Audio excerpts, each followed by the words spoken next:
নেত্রী শ্রী মমতা বন্দ্যোপাধ্যায়কে আমার হৃদয়ের অন্তরস্থল থেকে ধন্যবাদ কৃতজ্ঞতা জ্ঞাপন করছি যে উনি রায়গঞ্জ বিধানসভায় আমার উপর আস্থা রেখেছেন, বিশ্বাস রেখেছেন। আর আমার কাজের নিরিখে রায়গঞ্জবাসীকে আমি একটাই নিবেদন করব যে এবার উন্নয়নের সাথে চলুন। গতবারের তুলনায় এবারে রেকর্ড মার্জনে জয়ের লক্ষ্যে এগোতে চান। প্রার্থীপদ পাওয়ার পরই এমন আত্মবিশ্বাসী প্রতিক্রিয়া জানালেন রায়গঞ্জ বিধানসভা তৃণমূল কংগ্রেসের প্রার্থী কৃষ্ণ কল্যাণী।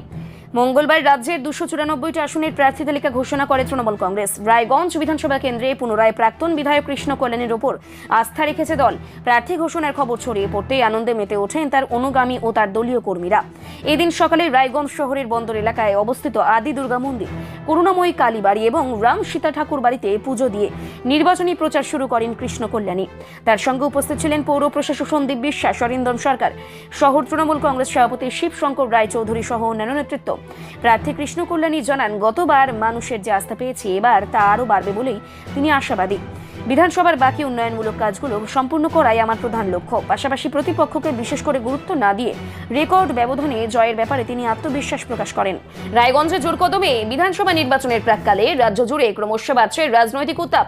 এই আবহে শাসক দল তৃণমূল কংগ্রেস রায়গঞ্জ বিধানসভা কেন্দ্রে পুনরায় প্রার্থী হিসেবে ভরসা রাখছে কৃষ্ণ কল্যাণীর উপর। মুখ্যমন্ত্রী মমতা ব্যানার্জির এই আস্থাকে ঘিরে দলীয় কর্মী সমর্থকদের মধ্যে নতুন উদ্দীপনা লক্ষ্য করা যাচ্ছে। প্রার্থী ঘোষণার পর থেকেই নির্বাচনী ময়দানে সক্রিয় হয়ে উঠেছেন কৃষ্ণ কল্যাণী। মঙ্গলবার রায়গঞ্জ শহরের বিভিন্ন প্রান্তে ঘুরে তিনি জনসংযোগ কর্মসূচিতে অংশ নেন। স্থানীয় দোকানদার, পথ চলতি মানুষ এবং সাধারণ ভোটারদের সঙ্গে সরাসরি কথা বলে তিনি তার বিগত দিনের উন্নয়নমূলক কাজের খতিয়ান তুলে ধরেন। পাশাপাশি সমর্থকদের নিয়ে একটি বর্ণাঢ্য মিছিলেরও আয়োজন করা হয়, যা শহরের একাধিক গুরুত্বপূর্ণ এলাকা পরিক্রমা করে। মিছিলে কর্মী সমর্থকদের উল্লেখযোগ্য উপস্থিতি ছিল চোখে পড়ার মতো। এক সাক্ষাৎকারে কৃষ্ণ কল্যাণী বলেন, মুখ্যমন্ত্রী তার ওপর পুনরায় আস্থা রেখেছেন, এটি তার কাছে বড় দায়িত্ব।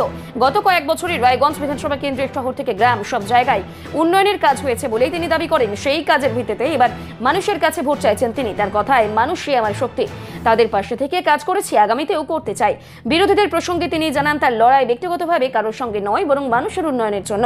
যদিও তার দাবি, এবারের নির্বাচনে রায়গঞ্জে মূল লড়াই তৃণমূল কংগ্রেস ও বাম শিবিরের মধ্যেই সীমাবদ্ধ থাকতে পারে। মুখ্যমন্ত্রী রাস্তাকে সামনে রেখে আত্মবিশ্বাসী ভঙ্গিতে নির্বাচনী প্রচারে নেমেছেন কৃষ্ণ কল্যাণী। রাজনৈতিক মহলে মতে তার প্রচারে ইতিমধ্যেই গতি এসেছে এবং তা আগামী দিনে নির্বাচনী সমীকরণে প্রভাব ফেলতে পারে। আমি প্রথমে আপনাদের মাধ্যমে আমাদের নেত্রী শ্রী মমতা বন্দ্যোপাধ্যায়কে আমার হৃদয়ের অন্তরস্থল থেকে ধন্যবাদ কৃতজ্ঞতা জ্ঞাপন করছি যে উনি রায়গঞ্জ বিধানসভায় আমার উপর আস্থা রেখেছেন, বিশ্বাস রেখেছেন। আর আমার কাজের নিরিখে রায়গঞ্জবাসীকে আমি একটাই নিবেদন করব যে এবার উন্নয়নের সাথে চলুন।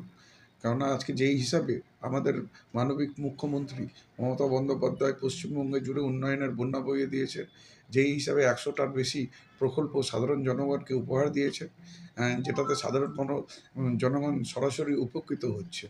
আজকে শিক্ষা, স্বাস্থ্যে, ইনফ্রাস্ট্রাকচার ডেভেলপমেন্ট 360 ডিগ্রি পশ্চিমবঙ্গে কাজ হয়েছে। হ্যাঁ, তো আমরা নিজেদের কাজের কথাগুলোই জনগণের কাছে বলবো।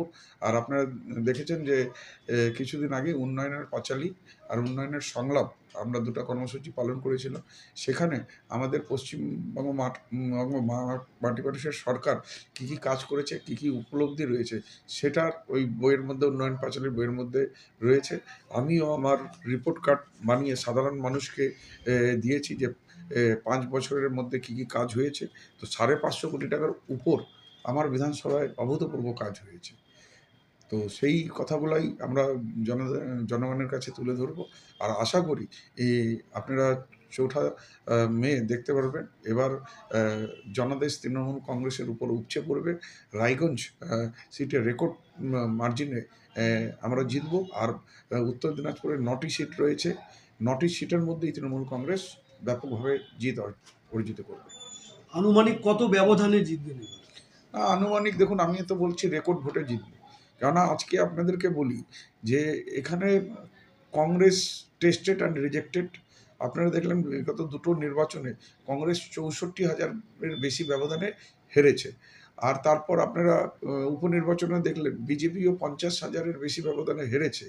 এখানে 25 বছর ধরে বামফ্রন্ট ক্যান্ডিডেট দেয়নি নিজেদের। তো এবার বামফ্রন্ট ক্যান্ডিডেট দিয়েছে, তো বামের ভোট যেটা রামে চলে গিয়েছিল, সেই রামের ভোটটা আবার বামে ফিরবে। তো আমি মনে করি যে বামের প্রার্থী আছেন জীবনানন্দ সিংহ, তার সাথেই আমার লড়াই হবে। এখানে বিজেপি কংগ্রেস কোনো ফ্যাক্টরি নেই। তাহলে রায়গঞ্জ বিধানসভা কেন্দ্রের বিশিষ্ট সমাজসেবী এবং শিল্পপতির উপরই ভরসা।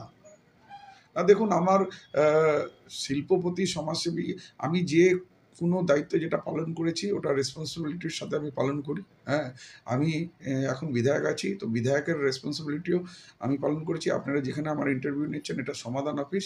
এখান থেকে 3,50,000 মানুষের সমাধান আমি করতে পেরেছি। তো আর 550 কোটি টাকার উপর আমার বিধানসভায় কাজ করেছি। তো এই কাজের নিরিখেই মানুষ, জনগণ জনাদেশ দেবেন, এটাই আশা করি। রাত হোক বা দিন, নিউরো এমার্জেন্সি সময় দেখে আসে না। হঠাৎ মাথায় আঘাত, স্ট্রোক বা অচেতন হয়ে যাওয়া, প্রতিটি মুহূর্তই অমূল্য।